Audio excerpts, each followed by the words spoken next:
Magandang araw at ito po ang ating panibagong update. Mga kababayan, may bagong pasabog po itong si Atty. Glenchong na may isa umanong senador na gusto sanang bumayad ng 2 bilyon sa Comelec para siya ay manalo or makapasok lamang sa Magic 12. Ngunit hindi na nga po ito pumayag ang Comelec dahil may nakasit na umano na mananalo para sa darating na eleksyon. So totoo kaya ito mga kababayan po natin, gaano kalakas ang ebidensya at sino naman itong senador na ngayon ay nag-withdraw na sa kanyang kandidatura na handang bumayad ng 2 bilyon basta siya ay mapanalo.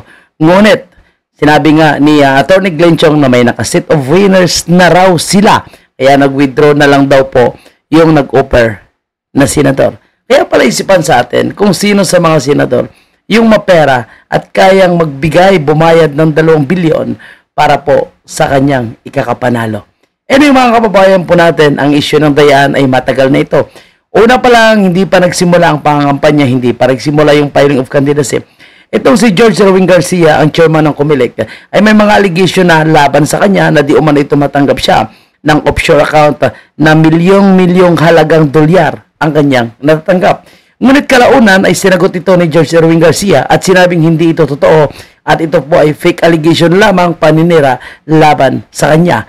Pero ang Dayaan dyan sa issue ng eleksyon sa Comelec ay matagal na po itong binabantayan ni Atty. Glenchong. At sa katotohanan lang mga kababayan po natin, si Atty. Glenchong ay humarap noon sa pagdinig sa House of Representatives. At sabi niya nga, hawak niya yung mga dokumento at ebidensya USB na handa niya sanang ipresenta sa House of Representatives kung sakaling pinayagan siya na pag-usapan ang isyu ng Dayaan sa darating na eleksyon. Ngunit alam naman po natin na itong nakaupo ngayon na administrasyon, abay iwas po sila pag-uusapan ito dahil ito umano ang laro ng nasa administrasyon ngayon. Pakinggan natin yung naging pahayag ni Atty. Glenchong nung nagkaroon ng TRICOM. Mga kababayan natin, balikan lang po natin para maintindihan po natin ang tinutukoy ko na nandyan ang banta ng Dayaan. Ngunit, hindi sila mananalo basta't bigyan natin ng malaking numero ang mga kandidato ng Team Duterte. Pakinggan muna natin si Atty. Glenchong. Balikan natin. Sa ating darating na halalan kasi inaantay ko itong hearing na to. Ready ako. Actually, sabi ko nga sa inyo, pag-upo ko, ang katapat ko si Rex Laudianco, yung director ng spokesperson ng Comelec. Nilatag ko kaagad ang 6 na USP ko. Sigurado ako. Bakit 6? Isa sa 2010, isa sa 2013, isa sa 2016, isa sa 2019. Hinati-hati ko. Kasi kung sakaling tanungin ako, pero hindi matapos, yung year lang na yun. Ayaw kong ipakita yung iba. Kasi makikita nila, mababantayan nila. So hinati-hati ko yung eleksyon. Plus may 2 akong master. Kasi nangyari na yan sa akin dito sa Santo Tomas. Nagbigay ako ng speech. Pagbibigay ako ng speech, ang katapat ko, ang mandarayang BPCRB. Nung binigay ko yung USB, pagbalik, walang laman ng USB mo, binura pala nila. So, ibig sabihin, marami talagang nagkakasabuatan dyan sa issue ng Dayaan. So, salamat naman sa pagiging concerned ni Atty. Glenchong. Again, sino kaya ang senador or tumatakbong senador, gusto makaupong senador na handang magbayad ng 2 bilyon para lang siya ay mapanalo sa darating na eleksyon? Puntahan nating mga kababayan, no? Actually, sa totoo lang, desperado na rin talaga yung moves nitong kampo nila Bongbong Marcos, no? Yung nasa administration, itong Team Allianza, no? Dahil tumiwalag na si Amy Marcos, tumiwalag si Camille Villar, dahil ramdam po nila mga kababayan na hindi po sila mananalo. Kahit anong gawin nila, mag-tumbling, mag-split po sila, hindi talaga sila mananalo. Kasi tingnan nyo po mga kababayan natin, kahit mismo pamilya ng mga senatorial candidates ni Marcos Jr., no, ay gusto na po ipa-withdraw yung mga kandidatong pamilya nila dahil mauubos umano ang pera.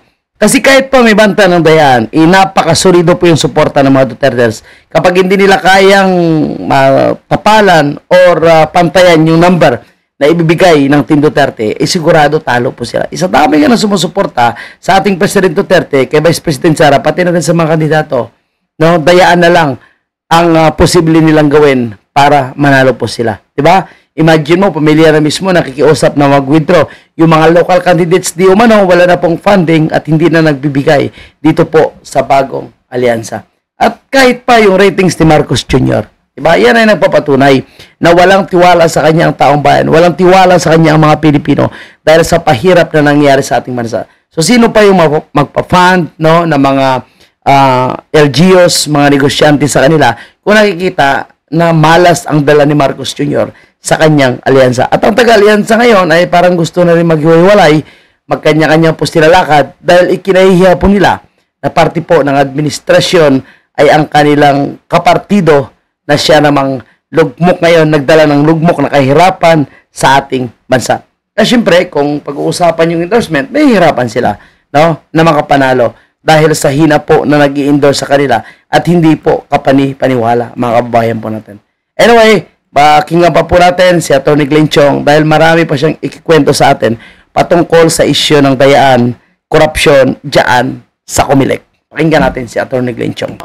So, wala noon, nagdadala ko ng extra sa ating ako kay Direk.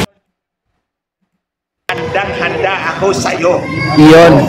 Tapos may dala pa akong dalawang staff na pinipit yung mga dokumento. Kung pinagsalita nila ako tungkol sa alala, ayari si Comelec. Goodbye. Rest in peace. Sir! Sabi mo yung George? Yes. George Garcia, ito. Hindi ako tulad ni Atty. Respicio na kaya-kaya mong kakasukasuhan. Subukan mo lang. Subukan mo lang, George Garcia. Basta doon sa hearing na to, I'm very grateful na pina ako, pumunta ako doon ko nalaman ang gumorgor sa Facebook kung ikaw, George Garcia. Kasi yung isang meeting. So, grabe no, pati yung official Facebook pala ni Atty. Glenn Chong ay pinagkurkur umano dahil ayaw nila yung mga pinupost ni Atty. Glenn Chong dahil natatamaan po sila. So, Atty. Glenn Chong, maraming salamat sa iyong pagbabantay at sana po, no, wag silang magkamali, mga kababayan po natin, na lukuhin po tayo at dayain po ang resulta ng eleksyon. Dahil sigurado, no, maraming Pilipino ang magwawala dahil napakasagrado po yung boto ng bawat Pilipino tapos dadayain. So, posible magkakaroon ng matinding gulo kung gagawin nila ito. Kasi kitang-kita naman yung mga Pilipino ayaw po sa alyansa, ayaw din po sa presidente. So, imagine mo, no, 61% at 59% sa kanya, 25-25. No? So talagang napakahina ang presidente natin. Lalo po siyang bumagsak ang kanyang ratings dahil nakaigit na po siya 3 years. Wala naman siyang ginawa na magandang proyekto. So kung babawi siya ngayon 3 years after the last 3 years to, mahirapan na rin siyang baguhin ang isip ng sambayan ng Pilipino. Kaya desperate mob sila ngayon. Nakita nyo, pati yung mga dilawan, gusto na din nila papasukin sa Yilawan, gusto na nila i-endorse dahil sila naniniwala na kapag pinagsanib pwersa ang loyalista at mga pink lista, mas malakas sila kumpara sa mga Duterte. Pero dyan sila nagkakamali. Dahil marami ng mga tangalista at pink lista, yung nagbagong buhay na nagbago na ng kanilang pananaw, lalong-lalo na nung pinadala si President Duterte sa Dahig. Dahil obvious naman na ito po ay napakalaking kasinungalingan at walang katotohanan. No? So, good luck na lang sa inyong mga tangalista and of course, mga pink lista kung talagang lahat sa inyong mga supporter ay buboto o baka lalong madidismaya pa dahil ang suka ay kinain nyo, no, at kinain pa ang suka ay kinain pa ng nagsusuka. So, yan. Basta suportahan po natin, mga kababayan po natin ang Team Duterte. All the way po tayo, no? Black voting po tayo, Team Duterte. No, ipakita natin na bagsak na itong administrasyon ni Marcos Jr. at wala na magagawa, no, lalo na sa mga illegal na ginawa nila kay President Duterte. So maraming salamat po sa inyo lahat. Basta tayo solid, 10 kandidato ng Team Duterte. Mananalo tayo kahit nandiyan yung dayaan. Importante ay napakalaking number ang ibibigay natin sa kanila. Di ba? Okay, pasok! Team PDP. PDP Laban Street, PDP Laban Street, PDP Laban.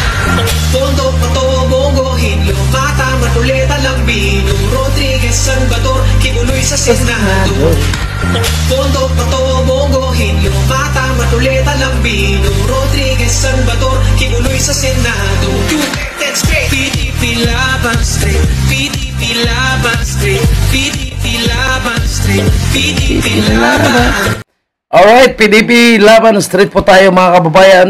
Suportahan po natin ang mga kandidato na para sa sambayan ng Pilipino. Mabuhay po ang bansang may isog, mabuhay po ang Team PDP, mabuhay kayong lahat mga kababayan. Thank you and God bless. Paalam.